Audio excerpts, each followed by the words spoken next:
और मैं हूं सौरभ और आप देख रहे हैं हमारे साथ न्यूज़ सप्तक के स्टूडियो से सभी दर्शकों का बहुत बहुत स्वागत है। आज हमारे स्टूडियो में एक ऐसे खास मेहमान का आगमन हुआ है जो एक महिला होते हुए भी समाज के लिए निरंतर संघर्ष कर रही हैं और इस वैश्विक महामारी कोरोना में उन्होंने लगभग 15,000 मास्क वितरण के साथ साथ लोगों को राशन किट पहुंचाया। साथ ही जो लोग नंगे पांव उनको पैरों में उन्होंने चप्पल पहनाकर सेवा किया। उसके साथ साथ अनगिनत कार्य इस लॉकडाउन में ज़रूरतमंदों के लिए जिन्होंने किया।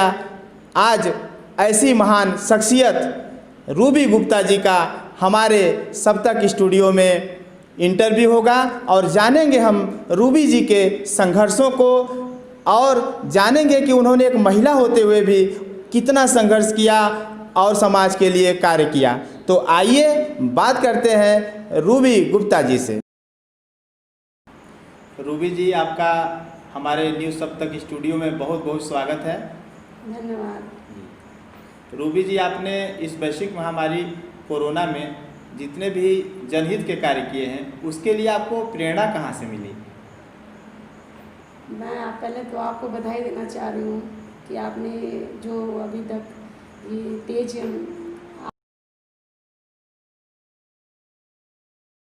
पहले मैं बहुत बहुत आपको बधाई देना चाहती हूँ कि ये सब तक जो आपने एक न्यूज़ चलाया और ये उन लोगों के लिए चला रहा है कि कुछ लोग ऐसे हैं जो इनकी दबी रह जाती है, संघर्ष तो करते हैं लेकिन उनकी बातें, उनकी जज्बे को लोग नहीं पहुँच पाते हैं। तो इस वजह से मैं आपको बहुत बहुत धन्यवाद देती हूँ कि इसी तरह से आप आगे बढ़िए, बहुत ऊंचाइयों पे जाइए।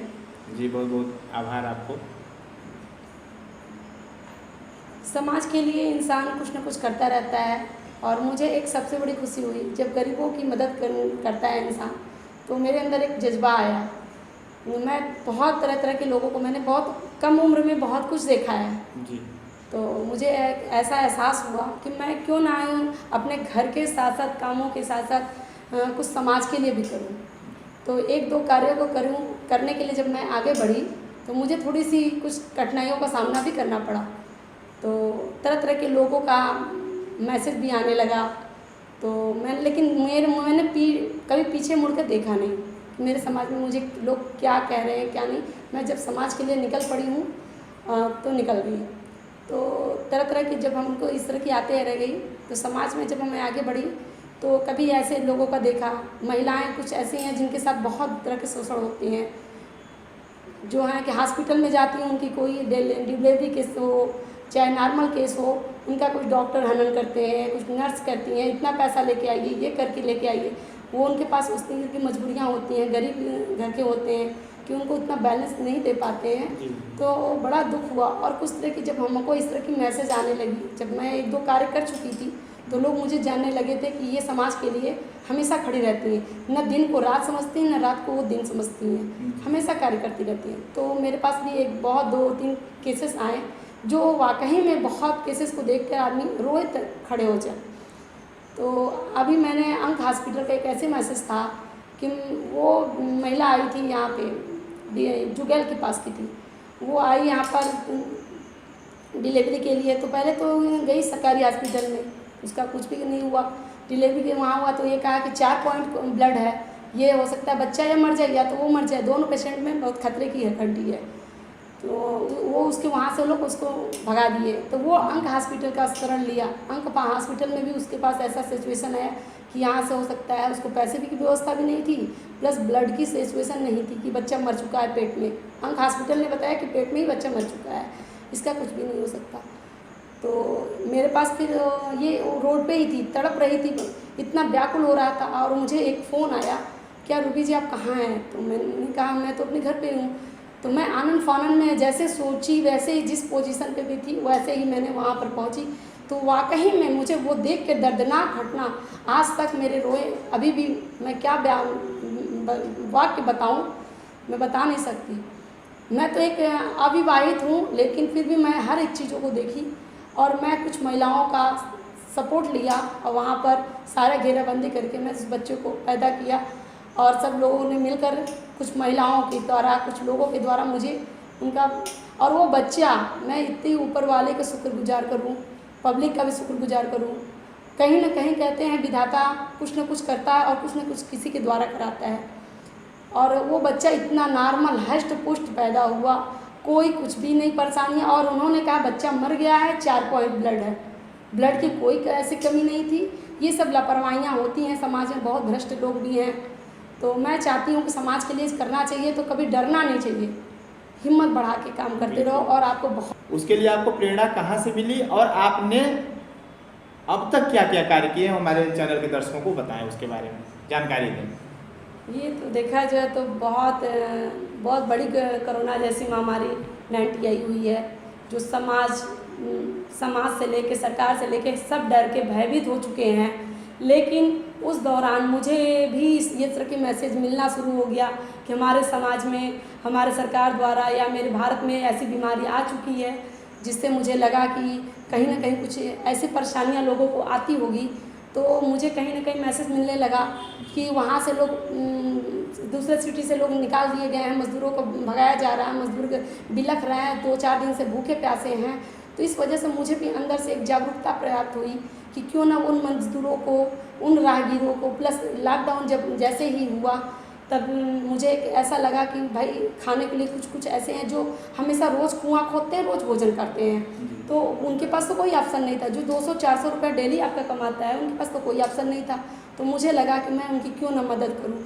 तो मेरे घर में मैं खुद ही भोजन बनाती थी, पूड़ी सब्जी बना के किट बांटना। जहाँ तहाँ मुझे मैसेज मिले कि यहाँ पे कुछ ऐसी व्यवस्था नहीं है सरकार के द्वारा, तो कुछ मिलती थी। प्लस वहाँ तक कुछ चीज़ें ऐसी है जो 2-4% छूट जाती थी, वहाँ मैं जाती थी, गाँव को चयनित करती थी, शहर के, कस्बे को, वार्ड को मैं चयनित करके वहाँ पर पहुँचती थी, उनके भोजन कराती थी और उनसे भी पूछ लेती थी कि और भी कोई आपको दिक्कत हो। तो उन्होंने बताया कि मुझे किट की आवश्यकता है। तो उनके घर में जैसे 5-10 लोग हैं और 2 पूड़ी सब्जी से तो कुछ होने वाला नहीं है, तो मैं सूखा राशन भी कुछ लोगों को अपने घर द्वारा बांध कर पहुँचाती थी। फिर मास्क का एक सपना मुझे आया। कुछ लोगों ने कहा कि मुंह पे आप ये लगा के चलिए। मुझे समाज के द्वारा इंटरव्यू पे भी और न्यूज़ द्वारा बहुत तरह की चीज़ें सुनने मिलती थी कि नाक मुंह को अपने ढक कर चलिए, जिससे कोरोना बहुत ज़्यादा फोकस कर रहा है उस पर। तो मैंने सोचा कि ये मास्क मार्केट में भी लोग एक से बढ़ के एक करते थे, 200-200, 150-150 रुपये का कुछ लोगों के मेडिकल पे पाया गया, जिसकी कीमत बहुत ज़्यादा थी। सरकार ने पाबंद तो लगा रखी थी कि 10 से 20 रुपये के पे बेचेगा, लेकिन कुछ ऐसी थी जो चोरी में इस तरह से बेचते थे। तो मुझे लगा कि मैं कपड़ा क्यों ना घर में ला के, खाली बैठे कोरोना में और सभी खाली बैठे रहते थे, तो ये लगा कि मैं खाली बैठी रहती हूँ, लॉकडाउन में कुछ ना कुछ काम भी वर्क करूँ, क्योंकि काम करने का मेरे अंदर जज्बा था पहले से ही। तो मुझे खाली तो अजीब लगता था, तो मैं वही मशीन चलाना शुरू कर दिया।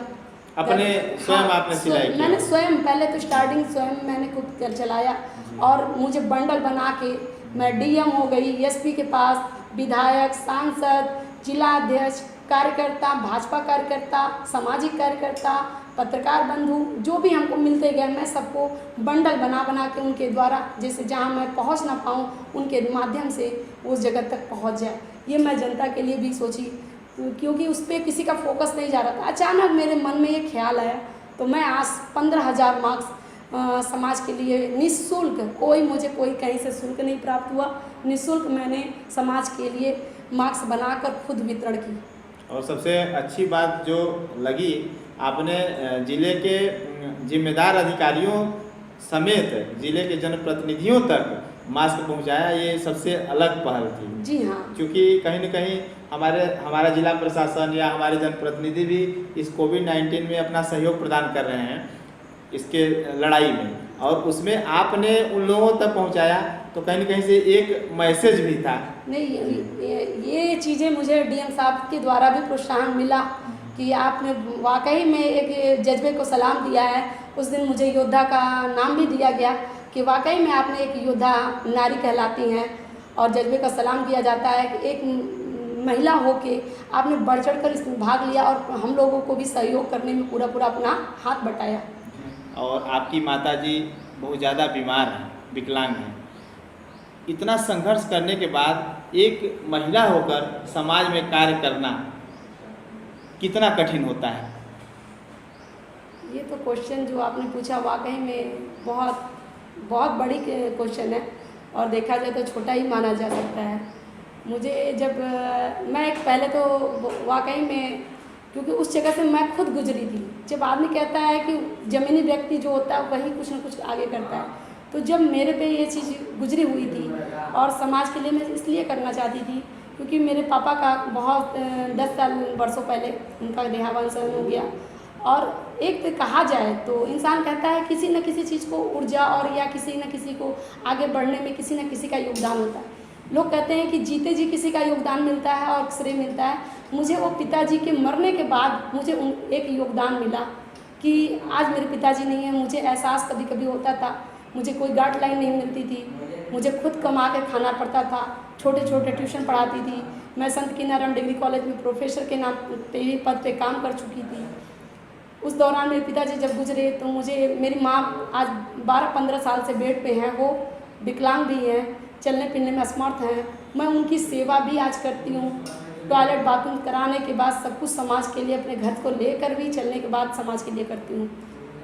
मुझे ये स्रोत कब पैदा हुआ, जब पिताजी नहीं थे तो मुझे एक जिम्मेदार पर्सन मुझे लगता था। जब तक पिता थे तो मुझे उतना एहसास नहीं होता था, लेकिन जिम्मेदार जब होने लगा कि अब मेरे पिताजी नहीं है, मुझे किसी का गाइडलाइन नहीं मिल रहा है, तो मुझे अब कुछ करना चाहिए, भविष्य में मुझे करना चाहिए। तो जब मैं भविष्य के लिए आगे बढ़ी तो तरह तरह की चीज़ें मुझे पर भी लोग लांछन लगाने वाले मिले। समाज के लिए क्या करेगी, ये तो इधर घूमती है, वहाँ जाती है, ऐसे है। तरह तरह की चीज़ों को सुनना पड़ता है। और जो हमेशा कुछ ना कुछ करता है उसको हमेशा कुछ ना कुछ चीज़ों को गुजरना पड़ता है। उसको एवॉइड मैंने कर दिया, पीछे मुड़ के कभी देखा नहीं। और माँ, सबसे बड़ा योगदान होता है कि माँ बाप की सेवा कभी खाली नहीं जाती है। बिल्कुल, बिल्कुल। और मुझे आज मेरे माँ बाप का ही स्रोत है जो मैं आज जिन ऊंचाइयों पर, जिन संघर्षशीलों पे, जिन सामाजिक कार्यों पे, जो सरकार की मैं सहयोग किया, जो भी कोरोना जैसी बीमारियों में मैंने सहयोग किया, वो सब योगदान मेरे माँ बाप का श्रेय है। मैं उनका कभी आभारी रहूँगी। मुझे इसी तरह हिम्मत दे, प्रभु से भी मैं यही करती हूँ कि हिम्मत दो। और मुझे सोनभद्र में उज्जवल भविष्य की कामना भी करती हूँ कि मैं इस सोनभद्र का नाम उज्जवल हो, लोग मुझे जाने। रूबी जी, आप जनपद सोनभद्र की राजनीति में युवाओं और महिलाओं की भूमिका को किस रूप में देखती हैं? वाकई में भैया कहा जाए तो मेरा भी सोनभद्र बहुत पिछड़ा है, पिछड़ा इलाके से गुजर रहा है तो बहुत से कुछ ज़्यादा चीज़ें जो हमारे बेरोजगारों को रोज़गार भी मिल सकता है। जो बाहर आज राहगीरों के लिए परेशानियाँ जो झेलनी पड़ी है, वो वाकई में सोनभद्र में इतनी चीज़ें हैं सोनभद्र में कि 10-20 जिलों का ब्रेकअप वो खुद अकेले मेरा सोनभद्र उठा सकता है। और यहाँ के लोग, कस्बे के लोग बाहर जाते हैं, हरियाणा, महाराष्ट्र, गुजरात, पुणे, न जाने कहाँ कहाँ से दर दर भटकते हैं। बीवी बच्चों को ले जाके वहाँ पर खोली नहीं मिलता, रूम नहीं मिलता, खाने की व्यवस्था ढंग से नहीं होती। फिर भी यदि मैं चाहती हूँ सरकार से, समाज से, अपने विधायक सांसद से सबसे आग्रह करना चाहती हूँ कि उन्हें जो रोज़गार वो बाहर जो करते हैं वो हमारे सोनभद्र में जो चीज़ें हैं, गिट्टी, बालू, खनन, जो भी चीज़ें हैं, मुझे बेरोजगारों की रोज़गार यही प्राप्त हो जाए। बहुत से हैं, देखिए एल्युमिनियम है, सीमेंट है, न जाने कितनी फैक्ट्रियां हैं जो अभी भी खनन का भी कुछ चीज़ें रुकी हुई है। तो सब चीज़ों को चालू करके समाज के लिए सरकार को कुछ न कुछ योगदान देनी चाहिए। और वाकई में इस बार लगता है कि योगी जी उस पर कुछ ले रहे हैं एक्शन। और मैं ये भी चाहती हूँ, देखिए महिलाएं तो अभी भी वाकई में पूरी तरह से जागरूक नहीं हो चुकी हैं। जब वो घर में, मैं जब खुद महिला हूँ और घर से बाहर जब चलती हूँ तो कुछ महिलाओं का मैं भी लगती हूँ कि महिलाओं को लेके चलूँ। जो महिलाएं वाकई में बहुत परेशान हैं, मैं उनके साथ एकजुटता होकर उनको भी आगे बढ़ूँ। मैं भी उनको एक प्रेरणा दूँ कि जैसे मैं आगे निकल रही हूँ, मैं आगे पीछे कुछ भी नहीं सोचती और निश्चित होकर आगे बढ़ती हूँ, आप भी निकलिए। तो उनके परिवार वाले, उनके फैमिली वाले, उनके पति कुछ उस पर ऑब्जेक्शन लगा देते हैं, नहीं ये जाएंगे, मेरे पति डांटने लगेंगे, ये वो तरह तरह की चीज़ें से, बच्चे घर में हैं। तो मैं सबको प्रेरणा ये देती हूँ कि आप आगे बढ़िए, हाथ मर्दों से हाथ, कंधे से कंधे मिला के चलिए। और महिलाओं के अंदर क्या नहीं हुनर है जो महिलाएं कर सकती हैं वो पुरुष वाकई में नहीं कर सकते हैं। और उनके अंदर एक जज्बा होता है, काम करने की ललक होती है, इच्छा होती है। और घर परिवार को लेके वो चलती हैं, समाज को लेके चलती हैं, पर्दे को लेके चलती हैं, हर तरह की चीज़ सबको लेके चलती हैं। और पुरुषों के लिए भी मैं ये कहूँगी कि हर काम को कोई कठिन काम नहीं होता है आज के डेट में, छोटा बड़ा आप जो भी आपको काम समझ में आए, लेकिन एक इच्छाएं होनी चाहिए। आपका पहले एम सही होना चाहिए कि आप मकसद क्या है, आपको चलना क्या है, किस राह पे चलना है। आपका वो राह आपको सही चलेगा तो आप उस पर सक्सेस होंगे, नहीं वाकई में आप निठर हो जाएंगे और लगेगा कि यार मैंने तो वो। कुछ लोग ऐसे हैं जो 10-10 साल काम तो करते हैं लेकिन फिर भी पीछे मुड़ के फिर वो देख लेते हैं और वो काम वहीं पे वहीं बंद हो जाता है। तो आपके अंदर पहले, जैसे आप सिलाई के माध्यम से जा रहे हैं तो सिलाई में आपको पहचान मिलना चाहती हैं या आप काम करना चाहती हैं तो उसी के माध्यम को चयनित करिए। पढ़ाई में चेक करना चाहती हैं, संगीत में करना चाहती हैं, पत्रकारों में जाती हैं, जो भी पुरुष हो, युवा हैं, महिला हैं, मैं उन सबको से आग्रह करती हूँ, सबको एक प्रेरणा देती हूँ कि आपके मन में, आपके बच्चों में, आपकी बहन में, बेटियों में जो इच्छुकता यदि लगती है, आप लोग को गार्जियनों को भी मैं एक बार निवेदन करती हूँ, आग्रह करती हूँ कि आप बच्चों में ये ऐसी चीज़ों को देखने को मिले तो उनको आप सपोर्ट करिए कि आगे आप बढ़िए। मैं यही चाहती हूँ और सबसे निवेदन करती हूँ कि हर युवाओं को जैसे मुझे काम करने की शक्ति प्राप्त होती है, आप लोग भी आगे बढ़िए और बहुत आगे। मुख्यमंत्री मेरे क्षेत्र का हो सकता है, विधायक मेरे क्षेत्र का भी हो सकता है, आज का प्रदेश अध्यक्ष भी मेरे सोनभद्र का भी हो सकता है, लेकिन आपके अंदर काम करने की जज्बा जब होगी तो आपको कोई हारने और हराने की निश्चितता नहीं होती, चाहे वो कितना बड़ा आदमी क्यों। रूबी जी, आप हमारे न्यूज़ सप्तक स्टूडियो से हमारे दर्शकों को कोई संदेश देना चाहेंगे? हाँ, मैं ये संदेश देना चाहती हूँ कि ज़मीनी व्यक्तियों को ये इनके स्टूडियो पर मुझे भी बैठने का मिला और सौभाग्य मिला और मैं चाहती हूँ कि हर इंसान को भी वो सौभाग्य मिले जो उन्हें कोई उठा नहीं सकता, उनका कोई बात जिले तक, समाज तक, प्रदेश तक, भारत तक सब कुछ पहुँचाने में इनका पूरा योगदान रहा। और आप लोगों से मैं निवेदन आग्रह करती हूँ कि इनके फॉलो करिए, सब्सक्राइब करिए, शेयर करिए, जितना से ज़्यादा हो सके एक दूसरे को शेयर करिए और आगे से आगे ये बहुत आगे जाएं। इनके द्वारा मुझे उन ज़मीनी व्यक्तियों से हम लोगों को भी रूबरू होने का मौका मिले और देख के मुझे बहुत खुशी होगी और सभी को खुशी होगी कि ऐसे व्यक्ति भी हमारे समाज में, हमारे सोनभद्र में और न जाने कहाँ कहाँ के कुछ ऐसे हैं जो पिछड़े वर्ग के भी छुपे हैं। कुछ काम तो बहुत बड़े बड़े करते हैं लेकिन उनको वहाँ तक जनता पहुँच नहीं पाती है या मेरा न्यूज़ चैनल नहीं पहुँच पाता है। मैं उन्हें बार बार आग्रह करूँगी कि इनके चैनल को बहुत ज़्यादा से ज़्यादा हम आप सब लोगों को मिल के सब्सक्राइब करते रहिए, शेयर करते रहिए और एक दूसरे को फॉलो करिए। और इसी बात पे मैं अपनी बातों को सबको धन्यवाद देते हुए सब